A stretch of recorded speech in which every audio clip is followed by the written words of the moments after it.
If you grew up on Ivan Reitman's Ghostbusters, have fond memories of the director's Kindergarten Cop, or were swept up in the Reitman-produced Space Jam mania in the 90s, you might not be aware of the last movie he called the shots on.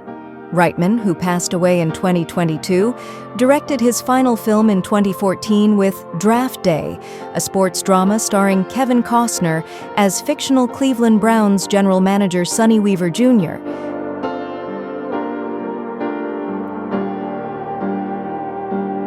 The film sees Weaver prepping for the titular event while dealing with some personal events that are pretty big in their own right. Not only does his own boss, team owner Anthony Molina, Frank Langella, want to fire him, but his somewhat secret girlfriend, Allie Parker, Jennifer Garner, is also pregnant. Amidst all this, Sonny takes a deal offered by the Seattle Seahawks that gives him and the Browns the first-round draft pick. Did he make the right choice? Well, that's very much where a lot of the tension comes from, with Sonny fretting over his selection as the draft fast approaches.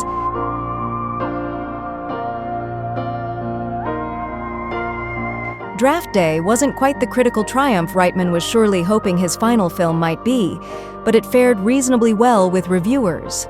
Unfortunately, the same couldn't be said for consumers, as Draft Day proved to be a commercial flop upon reaching theaters on April 11, 2014.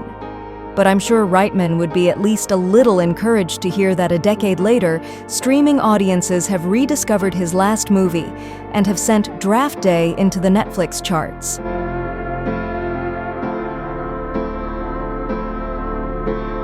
Draft Day might not have garnered a stellar critical response, but it actually made it to number 6 on Film's ranking of Ivan Reitman's movies, with Scott Thomas writing, "The script is unquestionably zippy. Every performer brings their A-game. Then there's Ivan Reitman, who sees fit to add in-camera tricks and fluid movements which echo the hyper-stylization of sports broadcast." The film has certainly become somewhat of a cult favorite for National Football League fans, too.